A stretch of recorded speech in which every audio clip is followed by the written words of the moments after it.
Seigneur, ta parole au quotidien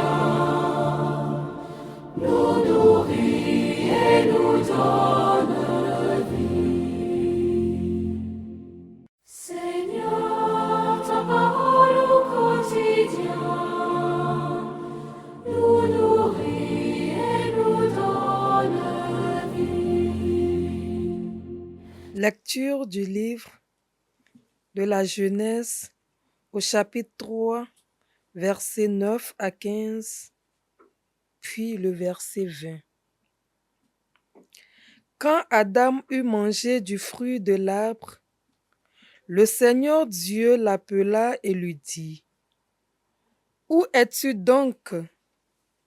L'homme répondit, « J'ai entendu ta voix dans le jardin, j'ai pris peur parce que je suis nu et je me suis caché. » Le Seigneur reprit, « Qui donc t'a dit que tu étais nu?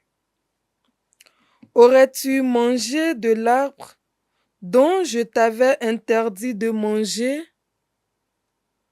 L'homme répondit, « La femme que tu m'as donnée, c'est elle qui m'a donné du fruit de l'arbre, et j'en ai mangé. » Le Seigneur Dieu dit à la femme, « Qu'as-tu fait là? »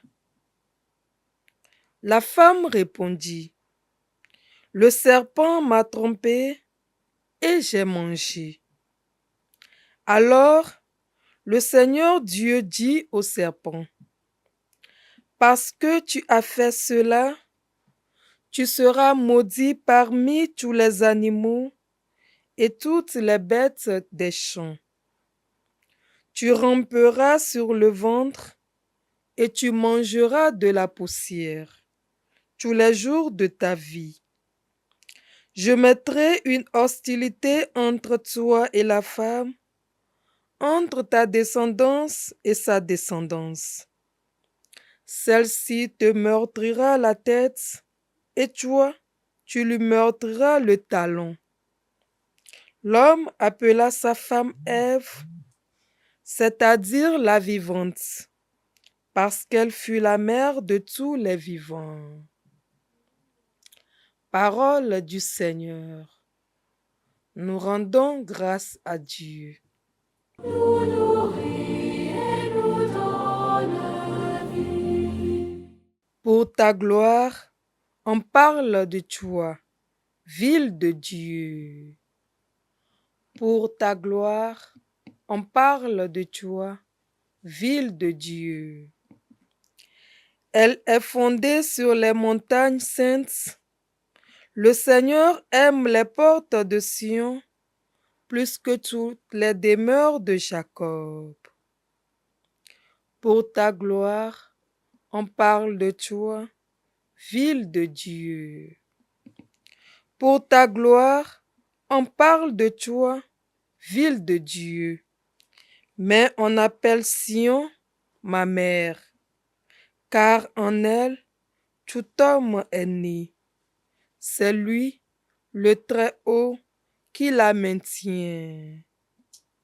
Pour ta gloire, on parle de toi, ville de Dieu. Au registre des peuples, le Seigneur écrit, chacun est né là-bas. Tous ensemble, ils dansent et ils chantent. En toi, toutes nos sources. Pour ta gloire, on parle de toi, ville de Dieu. Alléluia, Alléluia, Alléluia. Heureuse Vierge Marie, tu as enfanté le Seigneur. Bienheureuse Mère de l'Église, tu fais brûler en nous l'esprit de ton Fils Jésus, le Christ. Alléluia, Alléluia, Alléluia. Le Seigneur soit avec vous et avec votre esprit. Évangile de Jésus-Christ selon Saint Jean. Gloire à toi, Seigneur. En ce temps-là, près de la croix de Jésus se tenaient sa mère et la sœur de sa mère, Marie, femme de Cléophas, et Marie-Madeleine. Jésus, voyant sa mère et près d'elle le disciple qu'il aimait, dit à sa mère, « Femme, voici ton fils. » Puis il dit au disciple, « Voici ta mère. » Et à partir de cette heure-là, le disciple l'a pris chez lui. Après cela, sachant que tout désormais était achevé, pour que l'écriture s'accomplisse jusqu'au bout, Jésus dit, « J'ai soif. » Il y avait là un récipient plein d'une boisson vinaigrée. On fixa donc une éponge remplie de ce vinaigre à une branche d'hysope et on l'approcha de sa bouche. Quand il eut pris le vinaigre, Jésus dit, « Tout est accompli. » Puis, inclinant la tête, il remit l'esprit. Comme c'était le jour de la préparation, c'est-à-dire le vendredi, il ne fallait pas laisser les corps en croix durant le sabbat. D'autant plus que ce sabbat était le grand jour de la Pâque. Aussi les Juifs demandèrent à Pilate qu'on enlève le corps après leur avoir brisé les jambes.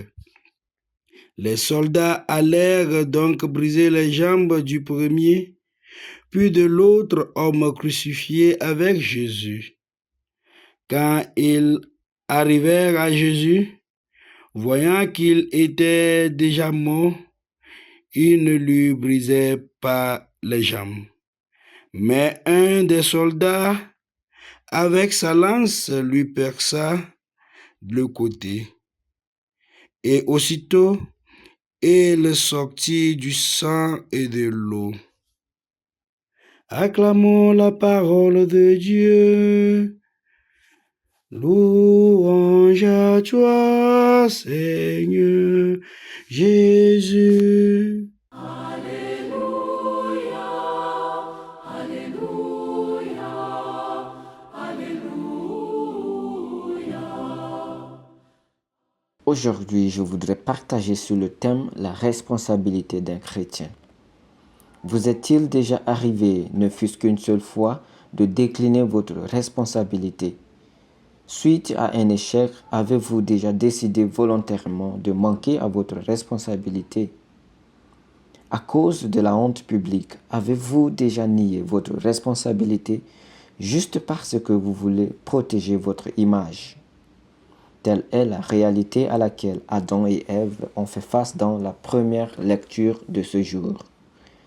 Chers frères et sœurs, nous venons de voir Adam et Ève tomber sous le péché de la désobéissance en mangeant le fruit de l'arbre de la connaissance du bien et du mal. Ils avaient la responsabilité de demeurer fidèles à Dieu de par leur obéissance et surtout de prendre soin du jardin que Dieu leur a confié. Malheureusement, leur grand désir d'égaler Dieu fait qu'ils passent à côté de ce devoir. Ce qui est plus intéressant est que Dieu pose une simple question de localisation. « Adam, où es-tu » Question à laquelle Adam devrait juste répondre « Seigneur, je me cache ici dans la forêt. » Mais il préfère blâmer Dieu et la femme qui lui a été donnée. Il refuse de se voir coupable. Aussi, Dieu n'a pas demandé « Adam, qu'as-tu fait ?» mais plutôt « Adam, où es-tu » Chers frères et sœurs, Dieu est juste en train d'évaluer le niveau de relation qu'a Adam par rapport à lui. Est-ce une relation de fidélité ou d'infidélité? Évidemment, c'est une relation déjà brisée par le péché qu'est la désobéissance et l'irresponsabilité. Chers frères et sœurs, cette même question nous est aujourd'hui posée afin que nous puissions savoir à quel niveau en sommes-nous dans notre relation avec Dieu et avec les autres. L'Évangile continue dans la même logique du thème de responsabilité quand nous voyons Jésus confier sa mère, Marie, à Jean, le disciple le plus aimé depuis la croix. Jésus dit à sa mère, « Femme, voici ton fils. » Puis il dit aux disciples, « Voici ta mère. » Jean chapitre 19, verset 26 au verset 27. Dans ce contexte, nous avons affaire à une responsabilité à deux niveaux. D'abord, de la mère envers son fils, ensuite du fils envers sa mère.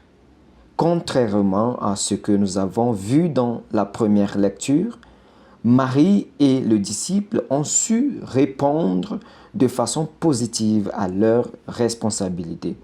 Il n'y a aucune occurrence de désobéissance parce que le disciple a pris Marie chez lui et Marie de son côté a accepté de demeurer avec lui et a probablement joué son rôle de maman auprès de lui.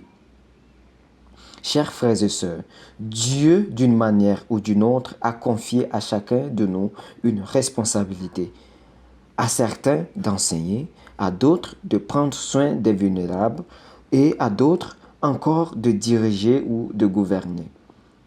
Que fais-tu? Ou bien qu'as-tu fait de cela? Es-tu dans une relation de fidélité ou d'infidélité à ta responsabilité? Es-tu cette personne qui reconnaît toujours sa part de responsabilité dans ses actes, quels qu'ils soient, ou bien tu rejettes toujours sur les autres tes péchés, tes échecs et tes actions mauvaises?